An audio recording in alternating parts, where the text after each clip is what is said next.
കടമെടുപ്പ് പരിധിയിൽ കേന്ദ്ര സർക്കാർ കത്തിവയ്ക്കുന്നുവെന്ന സംസ്ഥാന സർക്കാരിന്റെ വാദം പൊള്ളത്തരം. നടപ്പ് സാമ്പത്തിക വർഷം ഡിസംബർ വരെ മാത്രം കേരളം കടമെടുത്തത് 37,350 കോടി രൂപ. ഇതേ കാലയളവിൽ 2024-25 അപേക്ഷിച്ച് 2025-26 അധികമെടുത്തത് 15,000 കോടിയിലധികം രൂപ. ഈ വർഷം ആദ്യം കേരളം ആവശ്യപ്പെട്ട വായ്പാ പരിധി പൂർണ്ണമായും സംസ്ഥാനത്തിന് ലഭിക്കുകയും ചെയ്തു. ജനം ബ്രേക്കിംഗ് വാർത്തയുടെ വിശദാംശങ്ങൾ പ്രജിത് മോഹനൻ തിരുവനന്തപുരത്ത് നിന്ന് നൽകും.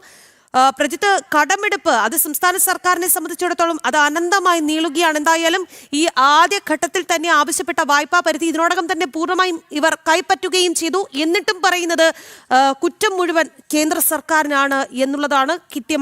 കൃത്യമായി കാര്യങ്ങൾ കിട്ടുന്നില്ല, കൃത്യമായി പണം കിട്ടുന്നില്ല. അങ്ങനെ ഇവരുടെ പരാധീനതകൾ ഇങ്ങനെ നീണ്ടുപോകും. എന്തായാലും നമ്മൾ പുറത്തുവിടുന്ന ആ വാർത്തയുടെ കൂടുതൽ വിവരങ്ങൾ പറയും പ്രജിത്ത്.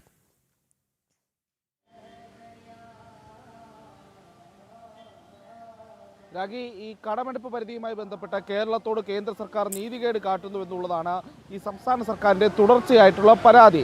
പക്ഷേ ഇതല്ല യാഥാർത്ഥ്യം എന്നുള്ളതും കടമെടുപ്പ് പരിധി സംബന്ധിച്ച് കേരളത്തോട് കേന്ദ്രം കാണിക്കുന്നത് ഉദാരമായ സമീപനമാണ് എന്നുള്ളതും നമ്മൾ കാണേണ്ടതുണ്ട്. പ്രത്യേകിച്ച് കടമെടുത്ത് മുടിഞ്ഞ ഒരു സംസ്ഥാനമാണ് കേരളം. കേരളത്തിൻ്റെ കടമെടുപ്പ് രീതികളുമായി ബന്ധപ്പെട്ട നിരവധി പ്രശ്നങ്ങൾ നിലനിൽപ്പുണ്ട്. എടുക്കുന്ന തുകയിൽ നല്ലൊരു ശതമാനവും പലിശയ്ക്ക് പോകുന്ന പ്രശ്നങ്ങൾ നിലനിൽക്കുന്നു. അതൊക്കെ അവിടെ നിൽക്കുമ്പോഴും സംസ്ഥാനത്ത് സാമ്പത്തിക അച്ചടക്കത്തിൽ പല പ്രശ്നങ്ങൾ ഉണ്ടാകുമ്പോഴും കേന്ദ്രം സ്വീകരിക്കുന്ന ഉദാര സമീപനത്തിൻ്റെ തെളിവുകളാണ് നമ്മൾ പുറത്തുവിടുന്നത്. 2025-26 സാമ്പത്തിക വർഷം, അതായത് നടപ്പ് സാമ്പത്തിക വർഷം ഈ ഡിസംബർ മാസം വരെ മാത്രം കേരളം വായ്പ എടുത്തത് 37,350 കോടി രൂപയാണ് എന്ന് നമ്മൾ കാണേണ്ടതുണ്ട്. ഈ 37,350 കോടി രൂപയുടെ കണക്കുകൾ എന്ന് പറയുമ്പോൾ കഴിഞ്ഞ സാമ്പത്തിക വർഷം, അതായത് 2024-25 ഡിസംബർ വരെ വായ്പ എടുക്കാനുണ്ടായിരുന്ന അനുമതി ഉണ്ടായിരുന്ന തുക എന്നുള്ളത് 21,523 കോടി രൂപ മാത്രമായിരുന്നു.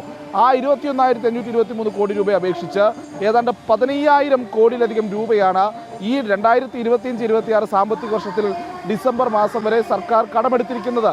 അപ്പോൾ ഒന്ന് ആലോചിച്ച് നോക്കുക, ഒരു സാമ്പത്തിക വർഷത്തിൽ ഒരേ പരിധിയിൽ നിന്ന് എടുത്തതിനേക്കാളും 15,000 കോടി രൂപ അധികമായി തൊട്ടടുത്ത സാമ്പത്തിക വർഷം എടുക്കാൻ കേന്ദ്ര സർക്കാർ അനുവദിച്ചിരിക്കുന്നു എന്നുള്ളതാണ് നമ്മളിതിൽ കാണേണ്ടത്. അതോടൊപ്പമാണ് ഈ കേരളത്തിന് നേരത്തെ കേരളം ആവശ്യപ്പെട്ട, അതായത് 2025-26 സാമ്പത്തിക വർഷത്തിൻ്റെ തുടക്കത്തിൽ കേരളം ആവശ്യപ്പെട്ട മുഴുവൻ തുകയും സംസ്ഥാനത്തിന് കടമെടുക്കാൻ സാധിക്കും എന്നുള്ളതാണ് ഈ ഘട്ടത്തിൽ എടുത്തു പറയേണ്ട മറ്റൊരു കാര്യം.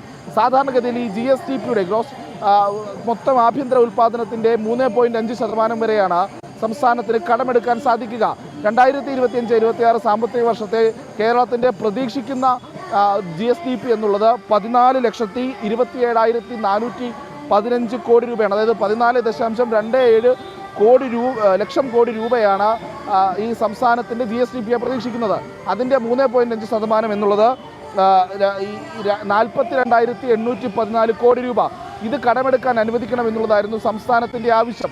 ഈ ആവശ്യം വെച്ച് നോക്കുമ്പോൾ ഇപ്പോൾ തന്നെ 37,350 കോടി രൂപ കടമെടുത്ത് കഴിഞ്ഞ സ്ഥിതിക്ക് കേരളത്തിൻ്റെ ആവശ്യം തന്നെ പരിഗണിക്കുമ്പോൾ കടമെടുക്കാൻ കഴിയുന്നത് ഏതാണ്ട് 5,464 കോടി രൂപയാണ്.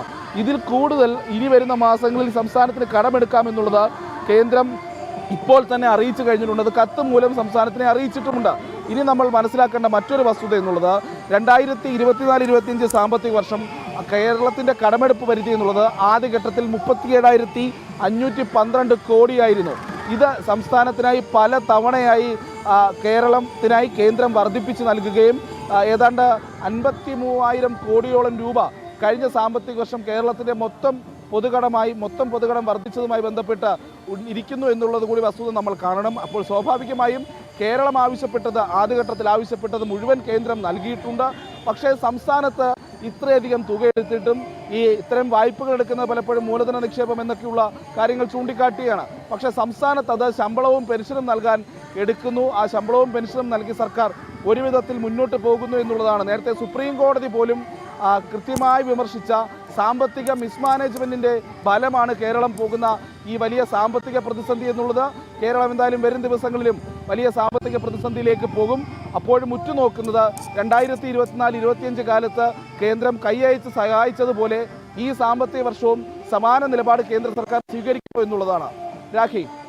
ശരി പ്രജിത്ത്, എന്തായാലും സംസ്ഥാനത്തിന്റെ കടമെടുപ്പ് ഇങ്ങനെ തുടരുന്നു എന്നുള്ളത് തന്നെയാണ് സർക്കാരിന്റെ വാദങ്ങളെല്ലാം പൊളിഞ്ഞടുങ്ങുന്നുണ്ട്. നടപ്പ് സാമ്പത്തിക വർഷം ഡിസംബർ വരെ മാത്രം കേരളം കടമെടുത്തതാകട്ടെ 37,350 കോടി രൂപയാണ് എന്നുള്ളതാണ്. എന്തായാലും കഴിഞ്ഞ വർഷത്തെ അപേക്ഷിച്ച് 15,000 കോടിയിലധികം രൂപയുടെ വർധന ഈ വിഷയത്തിൽ ഉണ്ടായിട്ടുണ്ട്.